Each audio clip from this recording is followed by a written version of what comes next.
Today we're going to talk about Tantric Secrets for quarantine.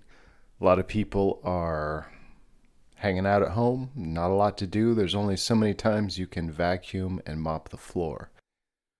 So I've had a request to talk about Tantric Secrets as well as Daoist sexuality. And I thought, what the heck, why not talk about herbs which can help for this as well? Around 10 years ago in Chengdu, Daniel Crevier introduced me to his sifu, Liu Suibing, who's the Zhangman or headmaster of the Qing Cheng Daoist school or sect of martial arts. I spent the day drinking tea. We ended up doing an interview. I wrote an article for Kung Fu magazine. So we were checking out forms, just kind of having tea, doing forms, learning stuff, doing Kung Fu. I ended up doing some medicine with people, taking pulses, writing prescriptions. It was a good day. I had some great experiences there as I would come to visit later, getting drunk on herbal wine. Usually when I would get drunk, there was this giant, I don't really know what the condition was. I heard it in Sichuanese, but I have no idea what the English is for that. Anyway, this giant monk had a high-pitched voice. The monk was strong as an ox and did internal martial arts, so the monk was really hard to move. And I still have no idea if the monk was male or female. They all have the same haircuts. And it seems that sometimes when people are in the twilight space between genders, in many cultures around the world, they're kind of respected more for having a different perspective which they can offer. So I wasn't that shocked when I saw a monk who was in this kind of twilight state. However, I was shocked that this monk could throw me around quite easily unless I really grounded myself, got my chi down.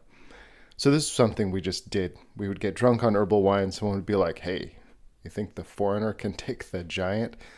And we'd see. Over time I got better, but honestly, the monk usually bested me to do push hands and wrestle around.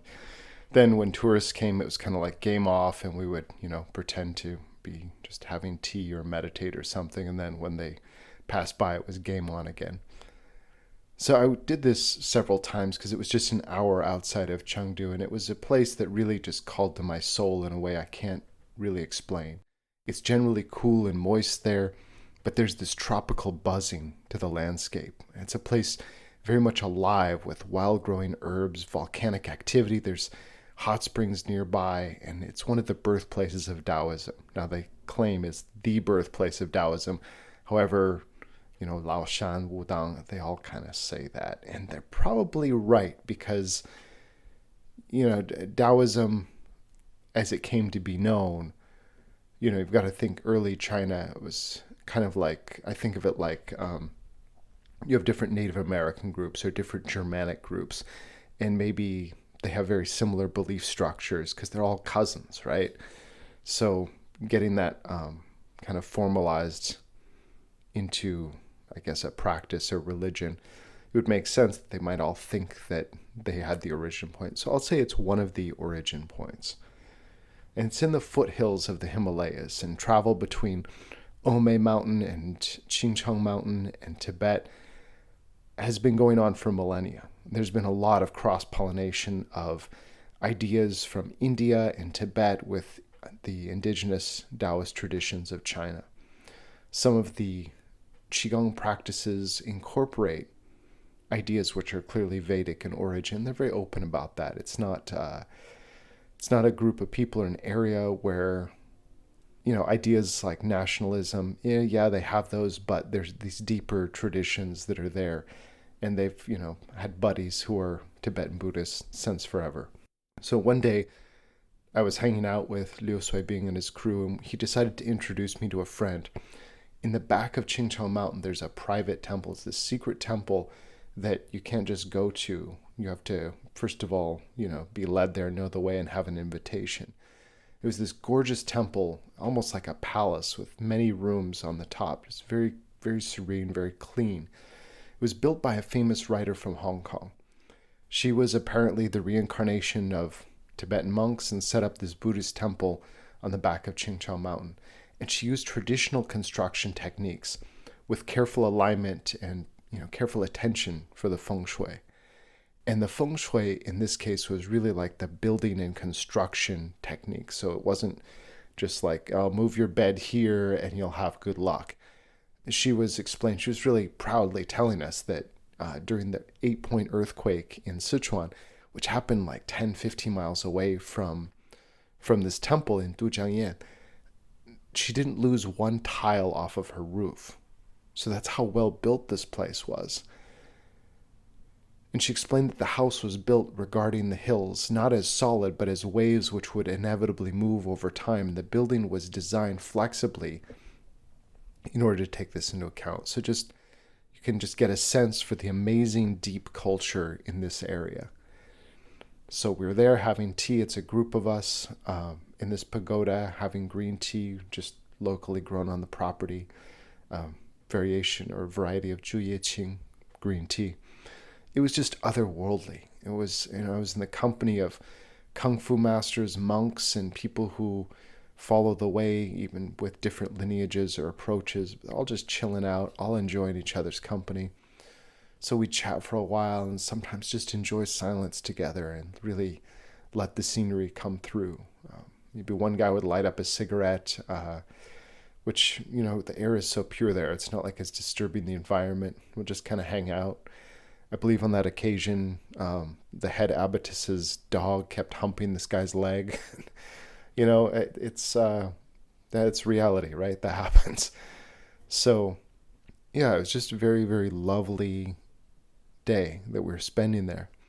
And during this time, Liu Sui Bing's wife, who's an ardent follower of Tibetan Tantra, began talking with the Tibetan Buddhist abbotess about her practice with a reincarnated Lama. So this was something, my ears perked up. I was like, oh, Tantra. You hear a lot about it. You see those sexy books and you kind of course, you want to learn how to unlock the secrets of the universe while having lots of great sex. Who doesn't want that? And when she started talking, I realized that there was a little more to it than I had understood. She explained that for the first few years, it was an individual practice designed to harmonize her own emotions, to change her own inner nature. So 3 years, fairly standard, sounds just like it would if she was doing Zen meditation, just a lot of sitting practice. After those few years were over, she was then tasked with harmonizing her household. Her practice was to put into harmony everybody in her extended family. So when people are jealous of each other or old feuds, she would find ways through example or words or acts of kindness to create harmony within her family. As she developed herself further and brought peace to her home, it became a magnetic force really for the neighborhood, and that was when she was tasked with taking on the next 3 years, which was bringing peace to her neighborhood. When there was gossip, she helped to put it aside and bring out the best in people. She prepared food for elderly people, and over time, the spirit of the neighborhood shifted toward cooperation and respect. Another time I was with them, and little kids in the area were just kind of running around, and they would stop and talk to her. So she was obviously the type of person who had a positive relationship with kids in the neighborhood. They're going to remember her fondly as they go on throughout their life. So after she was able to bring heaven toward earth and exemplify the 3 Buddhist treasures of Buddha, Sangha, and Dharma. So first of all, having that Buddha nature within herself. Second of all, for her spiritual community. So if you're in a monastery, that's your Sangha. But if you're not in a monastery setting, the Sangha would be more like her family. So people you're living with. And then the Dharma would be how she fits into the overall neighborhood, overall society. So as she was saying this, the abbotess was kind of nodding like, yeah, that's right. Tantra is about merging heaven and earth. It's a path for refining the heart.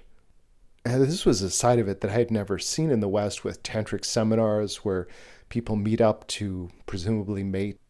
And it reminded me more of a pastor I knew growing up named Mr. Norby.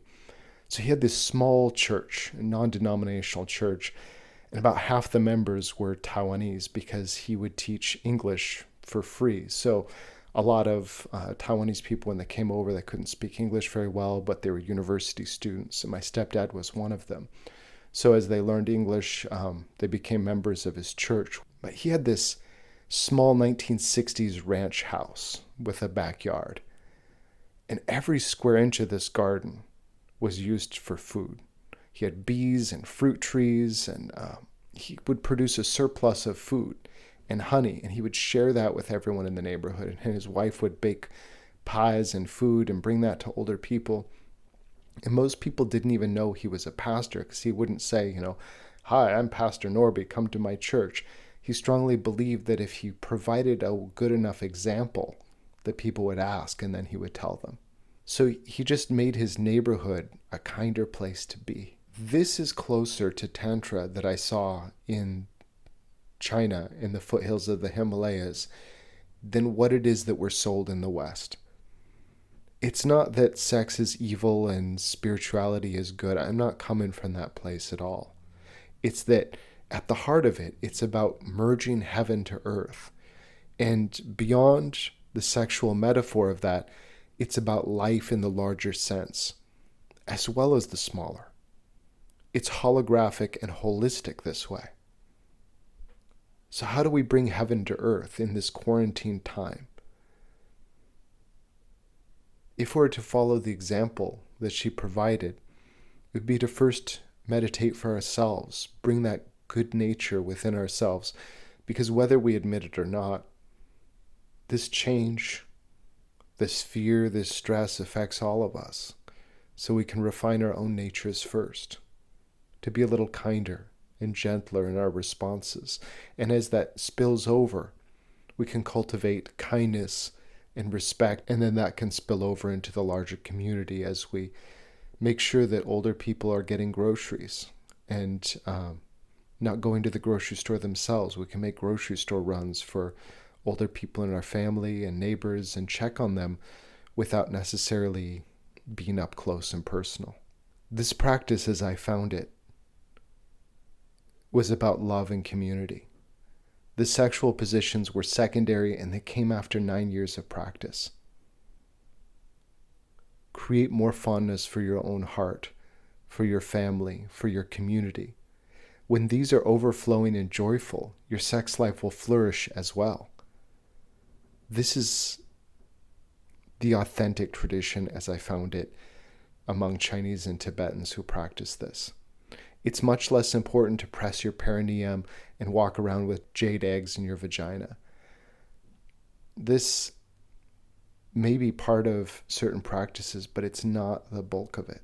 It's not what is the most important to people at the root of where these traditions are practiced. And this truth is also true for herbs, for sexual tonics in herbs. Taking boner herbs and aphrodisiacs is only safe when the products are fake. If they actually work, the chances of them being dangerous are very high.